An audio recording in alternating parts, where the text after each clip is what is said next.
Yeah. I actually heard part of it. Torchbearer books. Oh, okay. Well, that's one. Okay, hi, folks. Welcome to Drinks Been Run Actually Plays Torchbearer. I was about to keep this conversation rolling for just a sec, but welcome, people of Earth, to this game.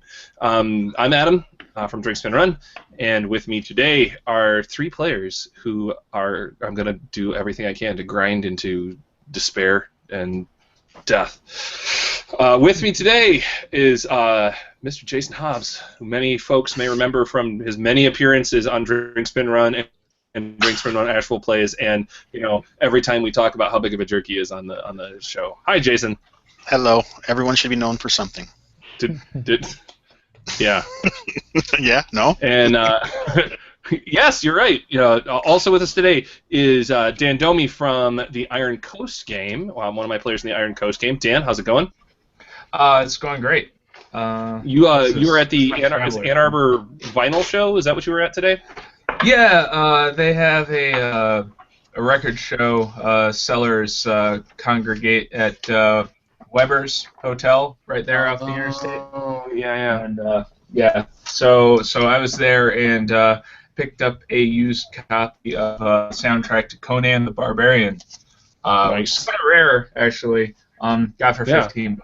Not bad. Yeah, there you go. All right. And also with us. Oh, and you ran a game at Mugu Gai Con yesterday, right? Hello? Yeah. How about now? Good? What? Yes. Hello? You're good. Dan, Good. did you ran a game at Mugu Gai Con yesterday? I ran 2. Okay, talk to me about that real quick. Started off in the morning with Well of Souls from Stormlord Publishing. Mm-hmm. That was a ton of fun. And then I think I got all 3 players killed. Good. And then didn't have anybody show up for my jeweler that dealt in Stardust game, but then I ran Frozen in Time at the end of it. That was a lot of fun. I think the players had fun. Not too many spoilers, but the main big baddie ended up getting garroted to death as everything was falling apart. All right, cool. And also, Clint, I'm going to need you to pronounce your name for me once, because I've never heard your last name pronounced by you. Bohati. Bohati, okay. I asked Julian how to say your last name, and he's like, I don't know if I do it right. So Yeah, I don't know if Julian's ever said my last name either. Okay, so it's like it's a not a long A, but like a short A sound. Yep, yeah, Bohati. short. Okay. It's a Czechoslovakian last name. Got it. All right. Good. Okay, so I'll stick with the classical pronunciation for you. That's good. Clint Bohati, you've done a number of things for DCC as well. You did. I can't remember how this title ends. Cast Tower of The Blood Moon Rises. The Blood Moon Rises. Yes. Okay. It's such a long, and I was talking to Julian about your titles and how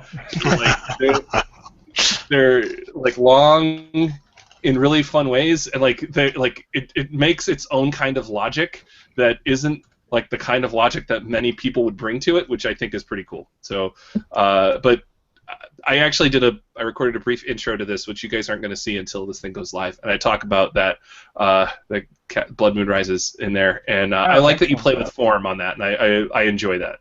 It's kind of a closed system adventure, but it makes sense. Mm-hmm. It flows together well. Excellent. So these are the folks who are here with us to play Torchbearer today. We were supposed to have a few more players, but they ended up being jerks and not being here with us. So my lovely co-host, Dan, this is Dan, that's Don. Don Stroud, give him a hard time for me, guys, because I told him like a month ago that this is the day I'm running this game on, and he made plans despite knowing full well that this was happening. But also our friend Jarek Crater, friend of the show, friend of everybody here, I think, he wasn't able to make it today because he's actually running a game at a game store, which he apparently does a couple times a week, which is awesome that he runs stuff that much. So I'm going to go ahead and fire up Roll20. So if you see things kind of lock up just for a second here, that's what's going on. Drink and Run actually plays. So because I wasn't sure until the last minute who my players were going to be, some stuff might not be isn't exactly ready, but I can get it ready here, short order. All right. So 3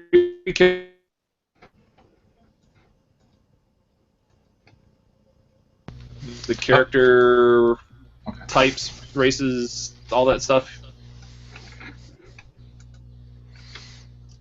Couldn't really hear you. You faded out. Yeah.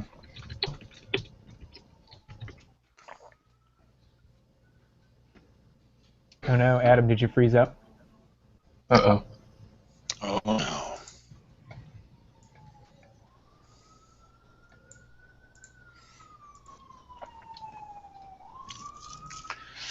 Somebody's having an emergency. Let's see, where's roll 20? I doubt it was Minneapolis. I don't even think they have cops there.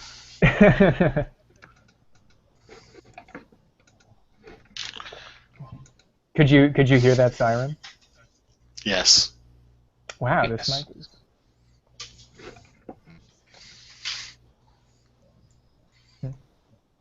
Oh, there he goes. Okay.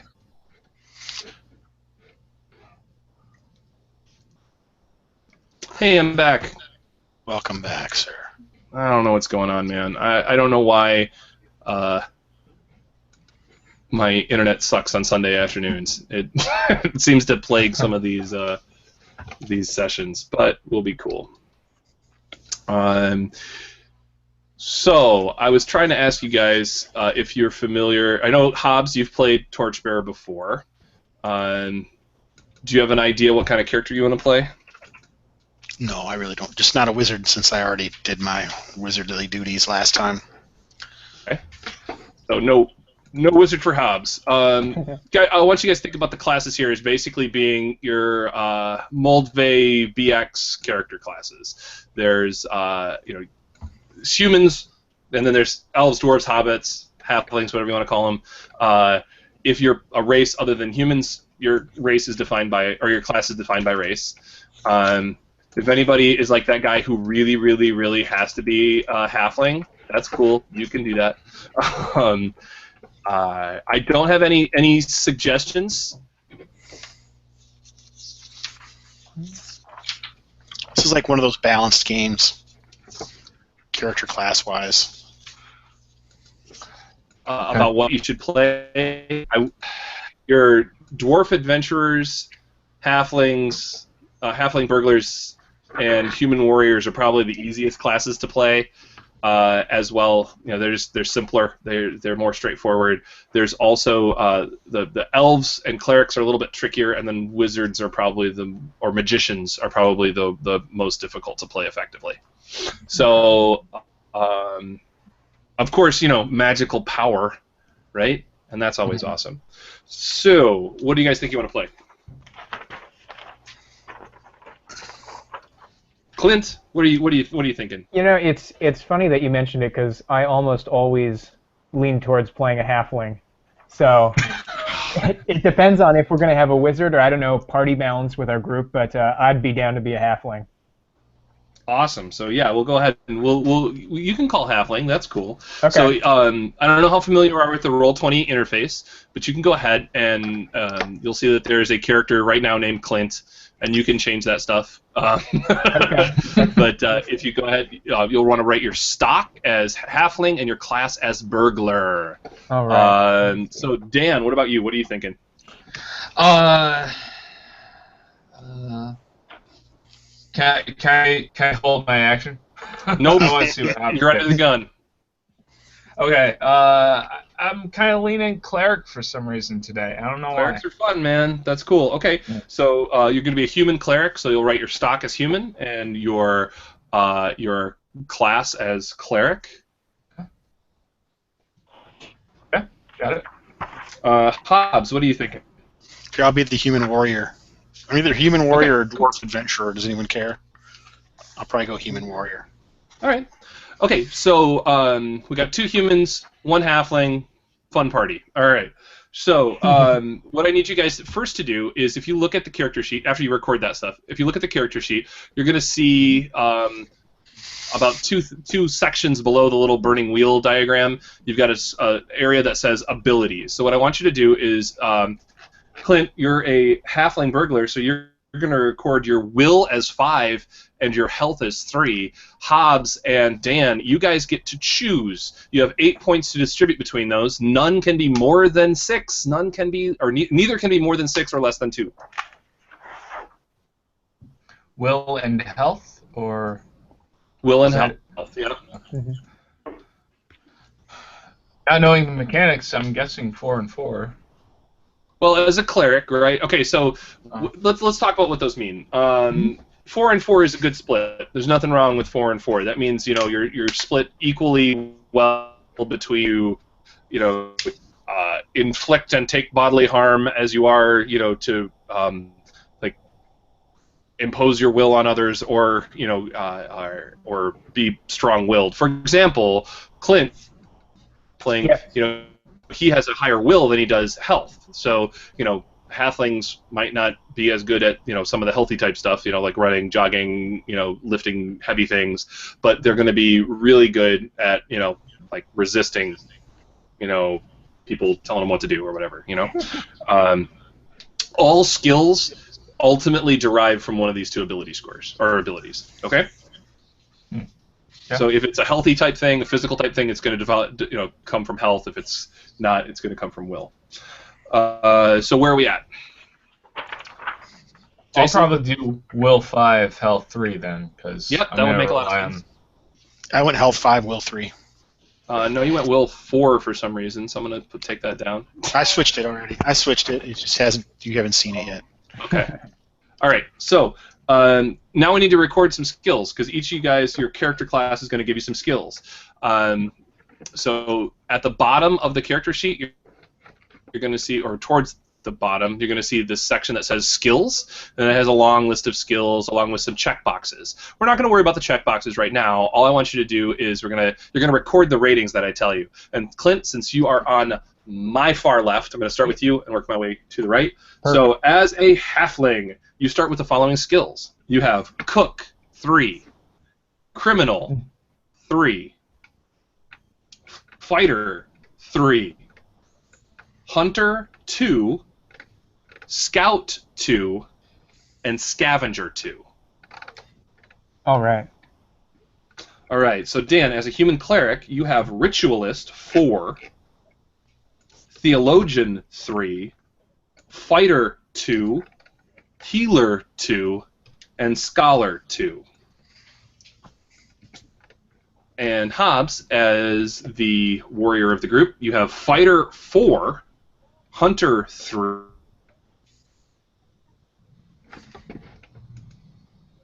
Commander, 2, men are 2. Okay. Commander, 2. Okay, so now we need... Sorry, your traits. So up above, or right below the burning wheel thing on your character sheet, there's going to be an area where you can add a trait.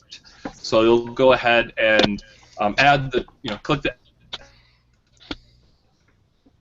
add button, and you'll add the hidden depths. And what hidden depths are, basically, that's the whole, like, Gandalf's spiel about you can live amongst hobbits all your whole life or think you learn everything about them in a day and then they'll still surprise you. That's hidden depths. Okay. You bear up remarkably well against pain, fatigue, and despair that would cause other peoples to break. Sometimes the bigger peoples treat them as fragile and delicate because they don't know any better. So hidden depths. It's kind of an ace in the hole, really. Like anytime people expect less of you, then you're able to actually deliver. Okay. We'll talk about what traits do in just a few, but you can see at level 1 on your character sheet, when you select your trait at level 1, it gives you 1 die to any dice roll once per session, so long as hidden depths is appropriate. Okay, cool. So, so you can use that for you once a session, as long as it's appropriate. Okay, so Dan, as a human cleric, you have the trait Touched by the Gods.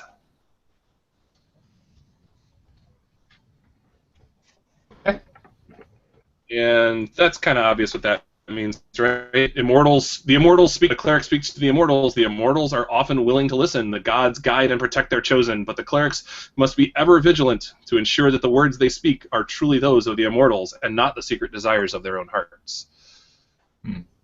And Jason, you have the Heart of Battle, which is to say that warriors are creatures of action, able to throw their bodies into harm's way with skill and valor to pursue their goals, but often warriors choose too readily to resort to violence when another way might serve them better.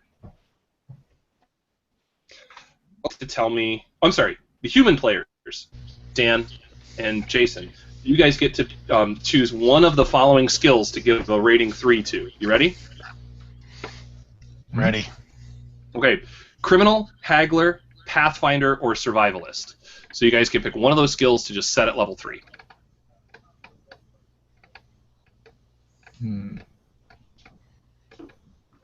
I'll take Pathfinder.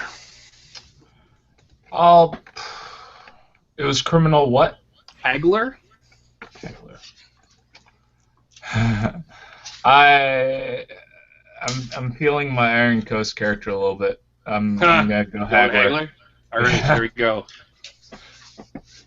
You're a priest of Jalur, the god of good deals. There we go.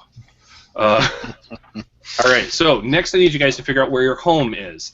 You guys can be from any of the following places. You can be from and this doesn't matter like your race or anything, because I'm going to cut out the one that matters for race. Dwarven halls, religious bastion, bustling metropolis, a wizard's tower, a remote roads. Remote what? Remote village. Okay. And then there was a crossroads as well. Busy crossroads, yeah. Is this just for humans, or is this for my halfling? Yeah, the halfling has to pick it as well. Okay. I'm going to take a remote village. Okay. I'm going to go with Wizard's Tower. I think I was kidnapped. Nice. Were you like the wizard? It's like... I think so. I think somebody was kind of jealous of Gandalf and his halflings. So they felt that if they had a halfling too, that they could also be powerful. And I got roped into it. I love it. Yeah. And Dan, where are you from? There was like a busy city option.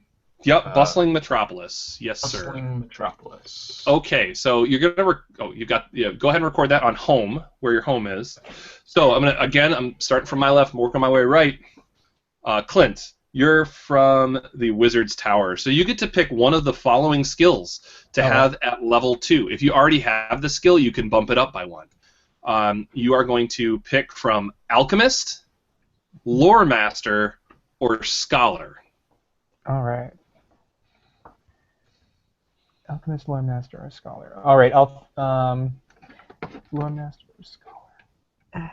I'll go with I think Lore Master. I picked up a lot of lore while at this Wizard's Tower. Awesome. Okay, so you also get to add a second trait to your character, and your trait is going to be either skeptical or thoughtful. I was kidnapped. I am skeptical of everything. Nice. So go ahead and add. Okay, so Dan, bustling metropolis. Yes. You can add one of these skills at level 2, or if you already have the skill, you can bump it up by 1, to a maximum of 4. So the options are Haggler, Sailor, Steward. Okay. I don't see those last two. I guess those are add. You can add them in at the bottom. Okay. Yeah. What would Steward be described as? Steward is knowing how to run stuff. To give you just a quick breakdown, a steward manages estates, businesses, towns, cities, baronies, kingdoms. This skill is used by judges, stewards, guildmasters, merchants, spymasters, abbots, bishops, and powerful lords and ladies to oversee an organization or its rules and laws. Use this skill to write laws, account for taxes, rents, and tithes, allocate funds for projects, file reports, and distribute resources. It is occasionally useful as a helping skill.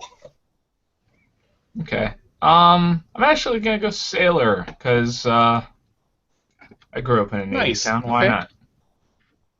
All right, there we And go. that's level 2, And- correct?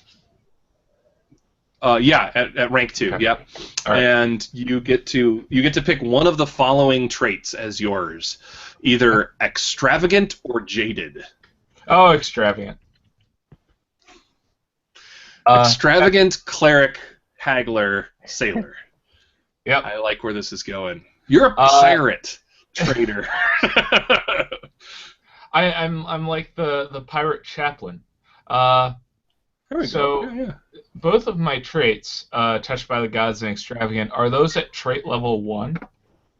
Yes, all traits unless I tell you otherwise are going to be level 1. And we'll get into traits in just a minute. All right, Mr. the Hobbs, you're from a remote village, so you get to pick one of the following skills at level 2, or if you have it, bump it up by 1. Carpenter, peasant, or weaver.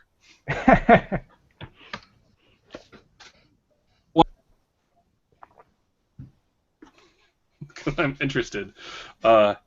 Peasants are the backbone of civilized society. They dig ditches, mend fences, and raise livestock. That is the shortest skill description in the book. So what do you think, Hobbs? Are you talking? Peasant. All right. Only a level 2 peasant. Okay. And for your wow. Okay, your trait options are early riser or rough hands. I Those think are I'll cool. go rough hands. Okay. Not slow hands, Clint. Don't even think it. Oh, I thought it immediately. I've seen your hands, Hob. This is my character we're speaking of, sir. Okay, so now we have to sort out what your social graces are. Each of your characters has a special social grace, and you get to choose what that is. From the following skill list, you're going to pick one to have at level 2, or if you already have that skill, raise it up to level by 1. So the skills are Haggler, Manipulator, Orator, and Persuader. So Dan, if you were chomping at the bit to get that Haggler up to level 3, now you got it. I thought it was your Haggler was at 2, right? It was already at 3, I thought. For some reason. No, it was. Is that the skill that you picked from? Oh, it was at 3. I'm sorry. You're right. So you can bump it up to 4. Yeah. Or what were my other options though? everybody's options are Haggler, Manipulator, Orator, and Persuader. I feel like Persuader goes hand in hand. with Persuading is persuading one person. Orator is persuading a bunch of people. Manipulator is getting the person to think that it was their idea in the first place. And Haggler is bargaining. Oh, I think I'm gonna go with Orator. Okay, Yeah, that makes that sense makes for more- cleric. Yeah. Preaching. Yeah. Hobbs. I'll go manipulator then. Okay. Let's see. And Clint. I guess I'll go Persuader then. Nice. Okay. Seductive Now, halfling. the specialty. Every player character has one specialty that nobody else has, or no one else in the group has. So you get to pick a skill from the following list, and you get the same thing. Start at level 2, or if you got it, bump it up by 1, maximum 4. The specializations are cartographer, cook, criminal, dungeoneer, haggler, healer, hunter, manipulator, pathfinder, persuader, orator, scavenger, scout, or survivalist. I know it's a big list. Is that on a page in the book? Adam, Page by chance? 15, yes. All right. If you want to follow along at home, we're on page 15. Okay, here it is. Specialty. Hey. So let's say you want to be really good at cooking stuff, in here, and bump it up to 4, I think. Yeah. I will point out that I don't think anybody has the following skills that are kind of helpful. Cook and scout. Nobody has cartographer. Mm-hmm. I think the highest rank in scout is 2.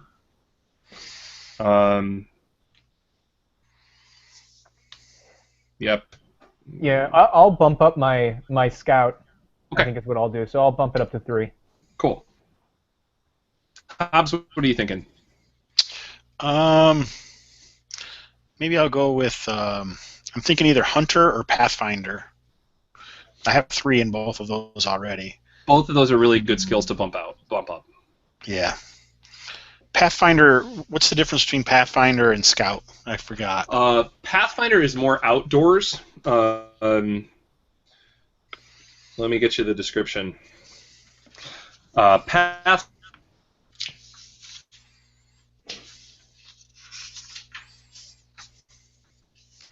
Or dungeoneer. Pathfinder is the Pathfinder. Pathfinder blazes trails through wilderness, trade mouth, or fields of herbs. What's dungeoneer? We don't have one of those either, right? We do not have any ranks in dungeoneer in this group. Dungeoneer is that's more like dungeon architecture. You know, dungeoneers are expert at exploring caves, dungeons, and the ruins of lost civilizations. They're adept at disarming traps, as well as traversing difficult and dangerous underground environments. We're gonna die. I don't need one of those. All right, I'll go cook then. You already got a cook. Cook. We do? Yeah, halfling. Oh, He you didn't say cook? specialize. He didn't specialize in cook, but Oh, good. he has cook. Yeah, I am. I'm a cook 3 already. I'm making meals. All right, good. Good, yeah. All right. Well, we needed one of those too. Shit. Are you gonna go cartographer, Dan, or no? I'm not gonna be a cartographer. I'm not gonna be a cartographer hunter. That just sounds stupid. So, Draw maps of where I find food. I'm gonna go dungeoneer then, I guess. Okay. Maybe, in your rural... We found some dungeons in there, man. Yeah. Yeah. I mean, if anybody watched our Beyond the Wall, actual play, you know that dungeons are usually by tiny villages, right? Oh, always. Yeah. Okay, so the next part is a part that's a little confusing. And we're going to talk about something called wises. Now, wises in this game are things that your character knows about, all right? Clint, everybody gets 2 wises. Your first one has to be one of 2, and that is home wise or needs a little salt wise. Now, what the wises do for you is they're kind of like a field of expertise that I'll tell you the way I'll play it is if you need to know a thing, if there's a chance you would, if there's a thing that comes up, topic that comes up in gameplay that you might know about because of your wise, I'm more likely to give it to you if you got a wise. Mm-hmm. But you can also use your wises to help other people on their dice rolls, which is nice. So in the case of home wise for me, since my home was a wizard's tower, does that mean if I could relate it to a wizard's tower, I could potentially use my wise? Yeah. All right, I'm going with home wise. Okay. So humans they get to just make up 2 wises. They get to invent 2 wises.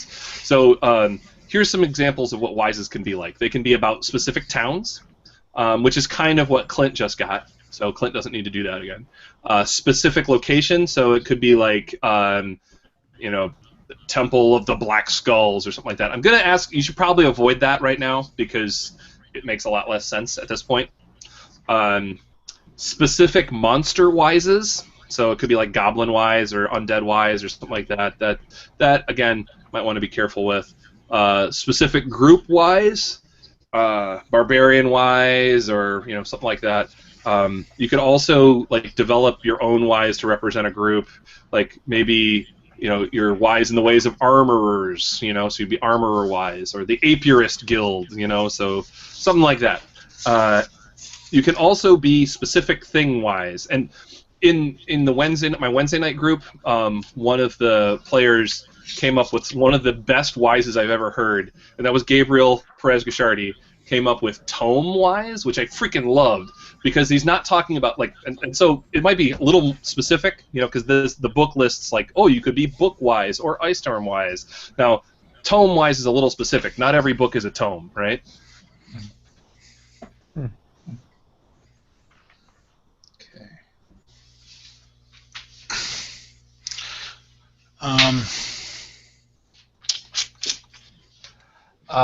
While we're thinking about wises, that specialty that we just wrapped up with, where I chose cartographer. Yeah. Does that give me a rating of 2 or 3? It would 3, be I think. a 2, and then otherwise you bump it up. So it'd be okay. 2. Okay. All right. Okay, I got 1. Let's see. Wises. Do you guys know what wises you're choosing? No. I got 1 of them.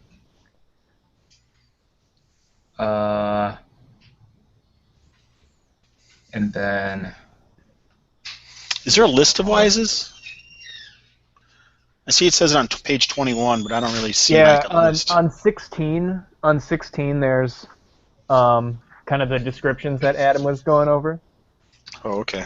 And otherwise, I'm trying to remember if there's a more in-depth kind of recommendation. There's a whole page on like 21. Look at you guys with your Torchbearer books. We're getting excited, yeah. Alignment-wise. I was thinking about going like harvest-wise because I was obviously a peasant at some point.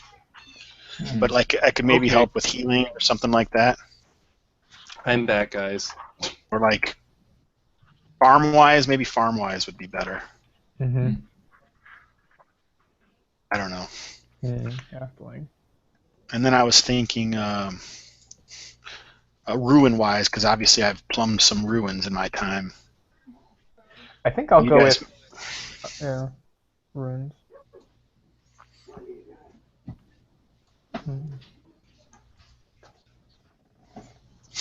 Okay. So that would be like a location and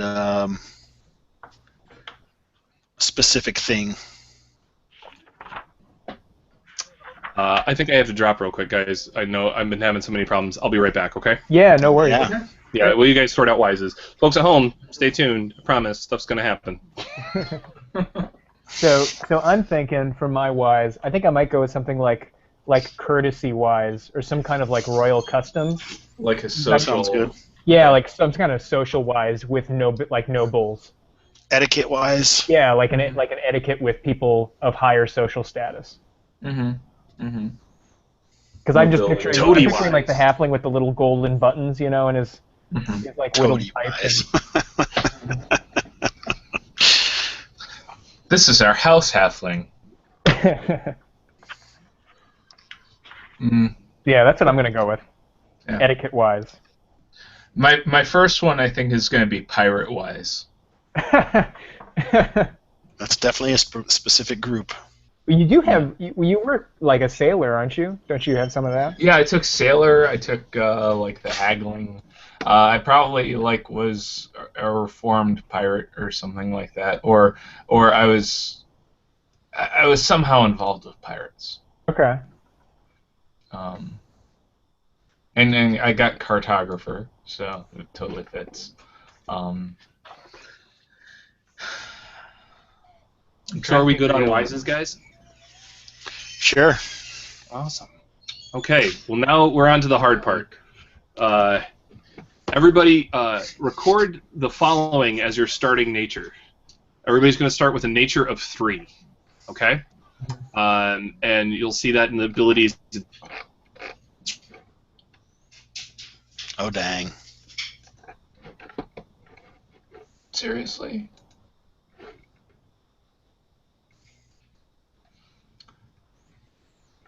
Hobbs isn't frozen. I can see his shifty eyes. Like, kind of like a fraction, okay? You were Are we all gone for back? a long period. You were gone for a long You're period of back. time. Yeah, I heard a warning thing go off on my computer. This is really frustrating. Your modem needs an X-Lax. It's backed up. Needs something. Okay, so we're going to start with Clint. Yes. Your nature is going to start at 3. All right. And that's all you need to know.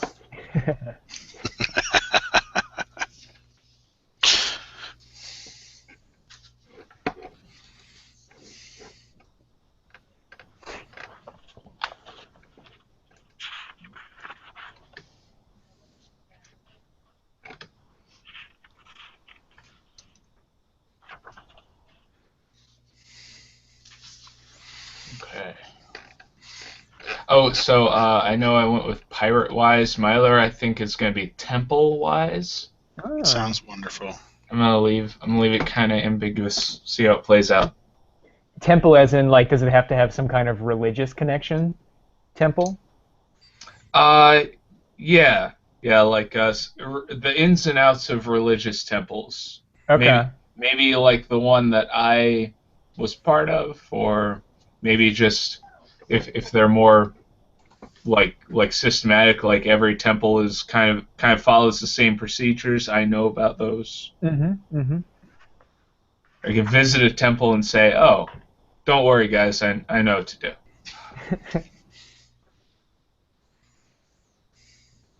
All right. Do you eat second breakfast every day, even if supplies are running short, or do you tighten your belt and go a little hungry now so your supplies will last, Clint? Yeah. Let's see. Is this a character sheet question, or is this just like a role play question? No, this is a nature question. Oh, this is a nature question. Nature Oh, question. that's a good question. I would. What page are you on, Hobbs? 17. 17. I think I would always eat second breakfast. All right, so then you're supposed to increase your nature by 1. All right. What? All right. So my nature is now 4. When confronted, do you stand your ground and fight, or do you run and hide? Let's see. I think the fraction is supposed to be, I don't think he got to this, but I think the fraction is supposed to be like a 6, and once you get to 6 nature, then basically you're so much like the rest of your race that you're no longer a player character. I see. That's right. Because the nature you kind of have to balance between losing it all and then going to like off the deep end. Right. All right. I think I stand and fight is what this hobbit does. Halfling. All right. Your nature and fighter remain the same. Okay. Would you rather be safe at home in your warm bed than on this dreadful adventure? Or this dreadful adventure, sorry. He would rather be safe. He would rather be in his own bed. So you increase your nature by 1. Okay. Thanks for stepping in. No problem, buddy. I think I did it correctly. What's the max nature that you're trying not to get to? 6? I'm 7. not sure what you don't want to get to it's 7. 7. Yeah. Okay. If you get to 7, it's all over, man. All right, so we're on the human nature questions, and you can take over, Adam, if you'd like. Yeah, I'll be happy to. Okay, so these questions are for Dan and for Hobbs. Oof. Do you All right, I'm What? sorry. So on my character sheet, I got 3/3. Is that how it's 3/7. 7. No. Huh? No, just one number. Okay. Don't worry about the slash at this point. All right, first one. Okay, got it. Okay. I see what you're doing there, Hobbs. That's not what the other half is for. Oh, I thought. Sorry. Yeah, that's cool. You know, that's I see why you did that, but that is not what it's for. So. Okay, cool. So to give you guys what Hobbs was doing there is, or was trying to show you guys, is that there's a limit. Nature is how people you are. So it's the degree to, like for Clint's character, it's your halflinginess. You know, how much of a halfling are you? Let's see, you ended up with a score of 5, so you're a pretty halflingy halfling. Yeah. If you increase your nature 2 more times, you are going to retire from adventuring and go live under a hill somewhere. You know, that's what you do. Now, one thing that we didn't do here is that you need a couple of nature descriptors, a couple of things that tell you like what halflings are like. And for halflings, their nature descriptors are sneaking, riddling, and merrymaking. So go ahead and write those down. Right above wises, there's a line that says nature descriptors. So those are on page 16. So you've got, again, that's something, something, and something else. Sneaking, riddling, and merrymaking. Now, here's what you'll use your nature for. If you want to do a thing that you don't have a skill for, and it's in your nature, you can roll your nature instead. So since maybe you don't have a stealth skill, right, which I don't think you have, and you want to be sneaky, you can roll your nature instead. Okay. Excellent. So, Dan and Jason, do you sit by the hearth at night drinking and boasting of your great deeds, or do you spend those chill nights quietly preparing for the dark times to come?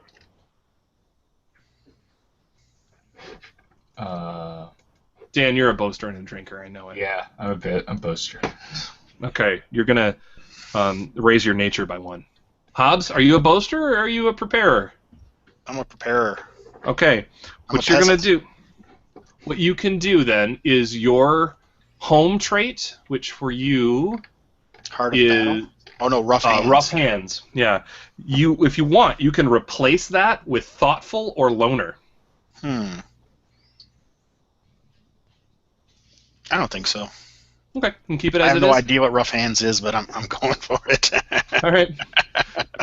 It's a defining characteristic of your character. The next question. When the elves and dwarves voice their concerns, do you demand to be heard as an equal, or do you bow your head and listen to the wisdom of your elders? Demand to be heard, or listen? I'd listen, I guess. You're going to listen? Okay.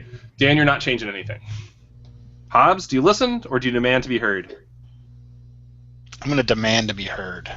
Okay, so what you're going to do is you're going to increase your nature by 1, but you're going to reduce Lore Master, Scholar, or Will by 1. So in that order, if you have Lore Master or Scholar, you're going for Will?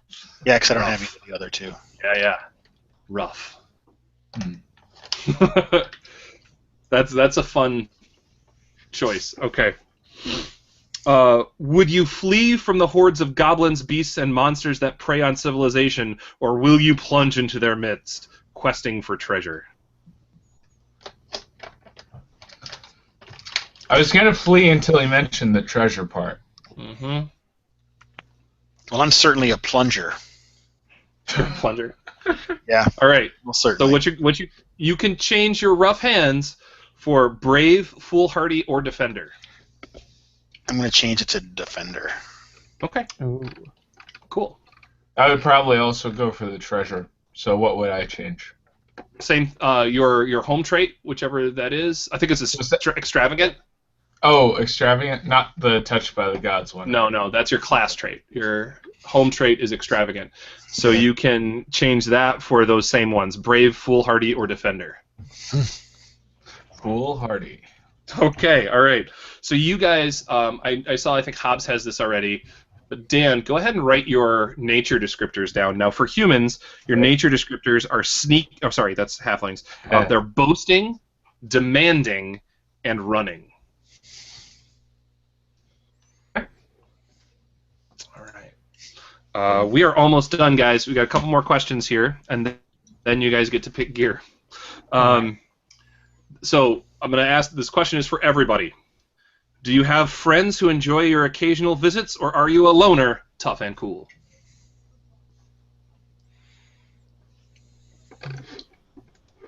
Clint? My friends? my halfling is a loner, which is what led to the kidnapping. All right, so here's the thing. You have your circles, which you'll see at abilities. Circles is going to start at 1, all right? Okay. And you're done.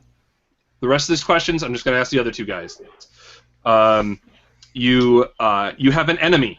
So write down the name of your nemesis, your mortal enemy, up above where it says enemy, and decide which of the character classes this person is. Is this person a dwarf adventurer, an elf ranger, a halfling burglar, a human cleric, a human magician, which might make sense if your enemy is the wizard who kept you, blah blah blah, or a human warrior. Dan, same question. I probably have friends. Okay, so what I want you to do is you're going to add, so your circle starts at 1. You're going to add 1 to your circle, so you're now at 2. And I need you to write down the name of a friend and what they do. Okay. I'm sorry. Circle. Circles is in abilities. Ability. It's right next to will and health and all that. Yeah. So you're at circles 2. Circles 2. Okay. And add a friend. All right. Yep. So what I want you to do is your friend is going to be one of the following professions: a haggler, a sailor, or a steward. And Hobbs, loner or friends? Friend named Krador, and he's a steward. Okay. You have steward is for nope. He's going to be a carpenter, a peasant, or a weaver. Oh. See, makes sense. He'll be a weaver. Okay. So, next question for Dan and Hobbs. Do you have parents you can stomach talking to, or are you an orphan? Parents. Parents? Okay. Yeah. Okay, so you guys, the same list of skills. So decide on one of your parents, and then pick that, and then apply one of the skills to them. So for Dan, it's going to be haggler, sailor, or steward. Hobbs, it's going to be carpenter, peasant, or weaver. And you're going to increase your circles by 1. So up a skill and up a circle? What? Your skill did not go skills. up. Oh. Your skill did not go up. What you're going to do is you're going to pick one of those skills to be possessed by your parents. Okay. And just change the circle. Right. So your circles should be 3 now, Dan. Next question. Did you have a mentor, or did you make your own way in this rough life? I had a mentor. You have a mentor? I made my own way. Okay. So, Dan, what I want you to do is I want you to scroll down to the inventory, and where it has a pouch, right? You're going to put 2D. You have 2 dice worth of treasure in there. Pouch. Belt, pouch. Ah, okay. All right, so just put 2D there. 2D. And Hobbs, this person, your mentor, you bump up your circles by 1 for that, and so you should have 4 circles now. But you also, your mentor, they're come up with a name for them, and their specialization is the same as yours. So if you took Dungeoneer, it's Bob the Dungeoneer. That's your mentor. And last question for you guys: have you made an enemy in your life, or have your dubious deeds managed to escape notice? Sure, I have an enemy. Is it the same enemy as Clint's? Because that could be a good way to get a party together. Like maybe you're all associated, like you all have the same enemy. Muszkiewicz, the wizard. Hey, my connection seems good now. Seems like the ladies in the market was the. Oh my gosh. So you could choose a wizard. Yeah, if everybody's like the same wizard. Dan, do you have an enemy or not? I'm having trouble thinking up one, so no, I don't. Okay, so good news. The benefit of not having an enemy is not having an enemy. There you go. Hobbs, if you want to make an enemy of the same guy that that Clint has an enemy, that's cool. All right. The wizard peasants. Did you name your wizard, Clint? His name is Bartholomew. Bartholomew the magician. There we go. Is it Bartholomew Muszkiewicz? He keeps his last name hidden. Oh, because that's his true name. It is. Yeah. Names have power. Okay, so now. Spoke too soon. Look at his mouth's open. Oh boy.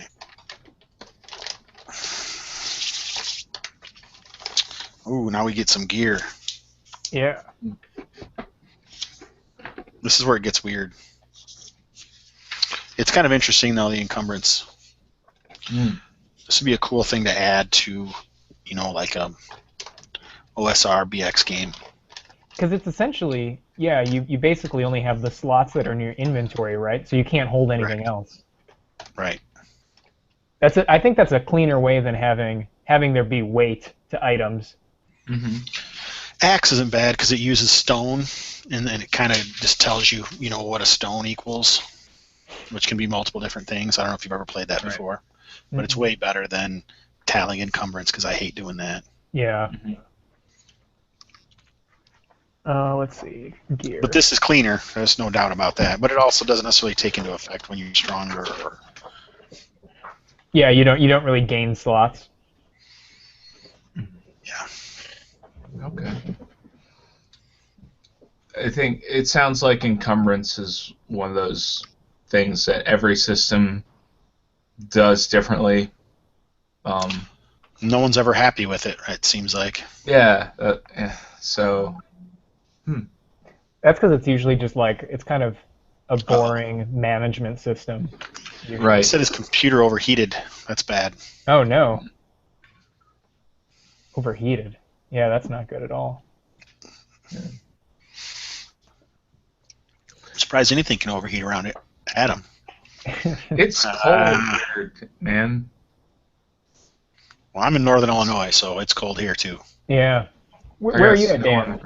I'm like 20 minutes from Adam's house. Oh, okay. So you're just okay. And he's in Minneapolis, so we're all kind of in the same weather. Isn't that a GM shirt from Gary Con, Dan?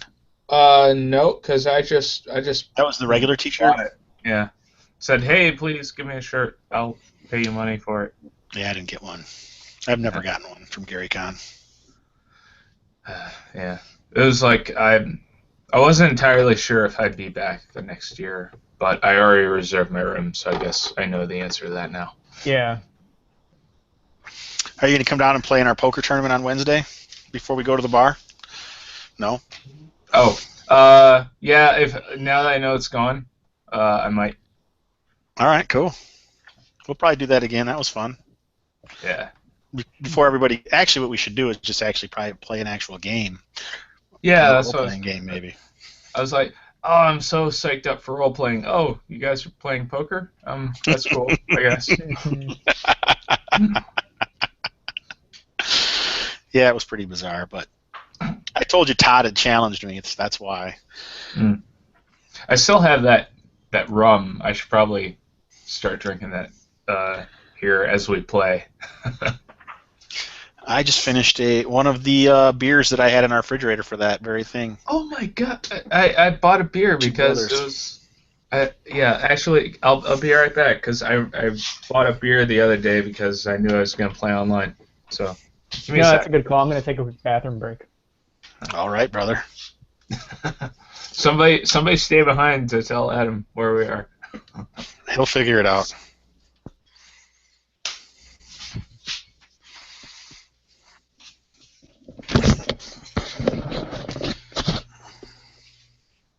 You should be watching this, Donkers. Look it's this opener that you sent me.